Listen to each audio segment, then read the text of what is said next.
Everything around the Pittsburgh Steelers offense suddenly feels like it's entering completely unfamiliar territory, and the most interesting part is that this may not be just another short-term adjustment for one season. What's happening inside the organization right now sounds much bigger than that. There's a growing feeling that the Steelers are quietly trying to redefine the entire identity of their offense for the future, and the conversations coming out of the building make it clear this is not being treated like a temporary experiment. The discussion started around Mike McCarthy and the impact he could potentially have on the franchise, not just as a play caller, but as someone capable of changing the long-term philosophy of the offense, the same way Dick LeBeau transformed the defense years ago. And when you really stop and think about that comparison, you realize how massive this situation actually is for Pittsburgh. For decades, Steelers football has always been associated with physicality, defense, running the football, controlling the line of scrimmage, and wearing teams down. Even during periods when the offense was explosive, like the Terry Bradshaw years or parts of Ben Roethlisberger's career with Antonio Brown, the organization still carried that identity of being a tough, run-first football team. But now, people inside the conversation around the team are openly acknowledging that this offense may become something completely different from what Steelers fans have known for most of their lives.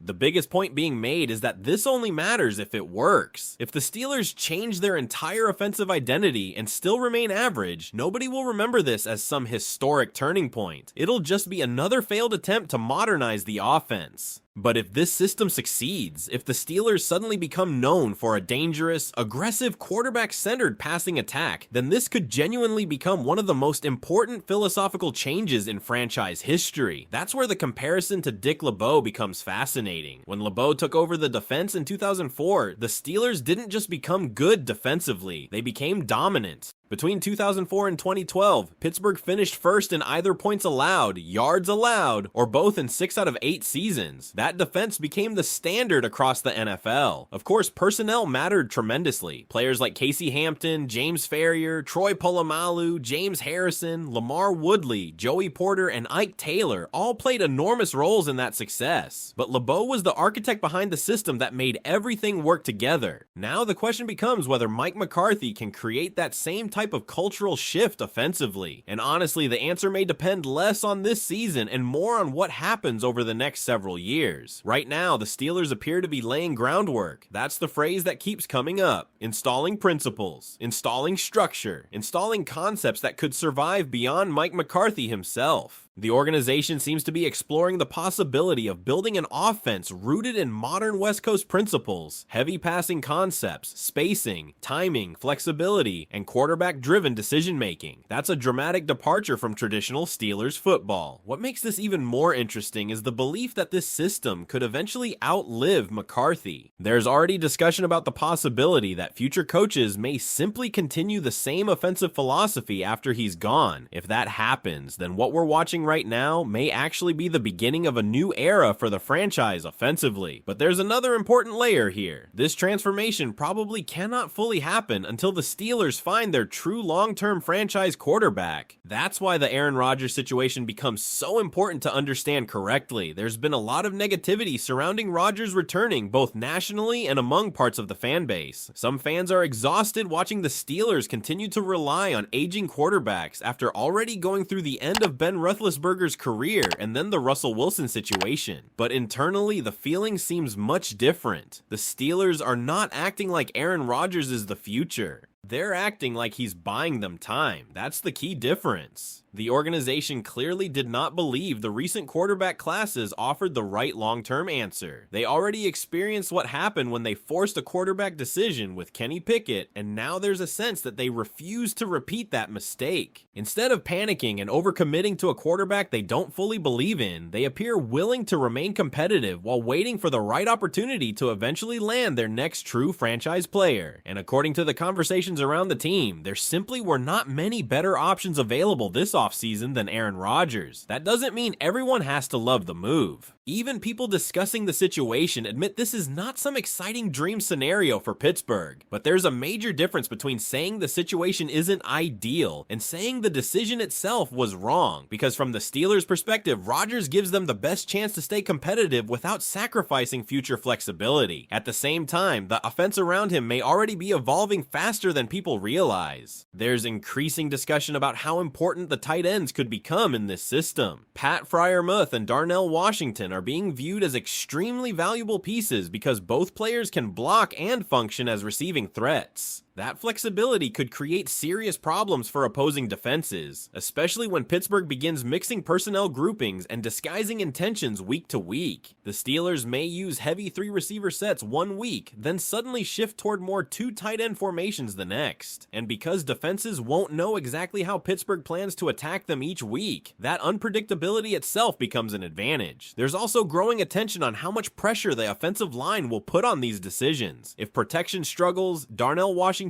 role could increase significantly because of his ability to help in pass protection. With Aaron Rodgers entering what is expected to be the final season of his career, protecting him becomes absolutely critical, and there's recognition that Rodgers himself may operate on an extremely quick internal clock because he understands one bad hit could potentially end everything. That means every part of this offense is connected together. The line, the tight ends, the receivers, the quarterback, the philosophy, everything. And honestly, that may be the clearest sign yet that the Steelers are attempting something much larger than a normal offseason adjustment. The real question now is whether this entire organizational shift can eventually lead Pittsburgh toward becoming something fans have almost never seen before. A franchise consistently feared because of its offense instead of only its defense. But if that's truly the direction this organization is heading, are Steelers fans actually ready for the identity of Steelers football to completely change forever? What makes this entire situation even more intriguing is that the Steelers don't seem to be approaching 2026 like a franchise desperately chasing one final miracle season. The conversations around the team sound much more calculated than that. There's a growing belief that Pittsburgh is using this season as the bridge between the old version of the franchise and whatever the next version eventually becomes. And honestly, when you listen carefully to how people around the organization are talking, you can feel that shift already happening. One of the clearest examples is how they're discussing offensive versatility. In previous years, Steelers' offenses often felt predictable. Defenses usually knew what Pittsburgh wanted to do. Heavy formations often meant runs. Certain personnel groupings telegraphed tendencies, but now there's real emphasis being placed on flexibility and forcing defenses to hesitate before reacting. That's why the conversations around Pat Freiermuth and Darnell Washington matter so much. Brian Angelicchio made it very clear that the Steelers value the fact that both tight ends can handle multiple responsibilities. They can block, they can catch passes, they can stay in protection, they can release into routes, and according to the coaching staff, that versatility gives Pittsburgh the ability to disguise intentions much more effectively than before. That may not sound flashy to fans at first, but in today's NFL, that's how elite offenses create advantages. The more uncertainty you force onto a defense before the snap, the slower they react after the snap, and the Steelers suddenly have several pieces capable of creating exactly that type of stress. The interesting part is that nobody fully knows yet what the offense will actually look like week to week. Even the people covering the team closely admit there's genuine uncertainty because Mike McCarthy's historical tendencies don't perfectly match the roster Pittsburgh currently has. Historically, McCarthy hasn't heavily relied on 2 tight end formations throughout his career. But at the same time, there's a strong argument that the Steelers currently have 2 tight ends talented enough to force him into adapting parts of the offense. Pat Freiermuth is viewed as a complete player capable of becoming a major security blanket in the passing game, while Darnell Washington continues to intrigue the coaching staff because of his rare combination of size, blocking ability, and athletic upside. People inside these discussions keep bringing up the same point. Darnell Washington may become one of the biggest X factors on the roster, not because he'll suddenly catch 90 passes, but because defenses may struggle figuring out how Pittsburgh intends to use him from week to week. Some games he may barely appear offensively.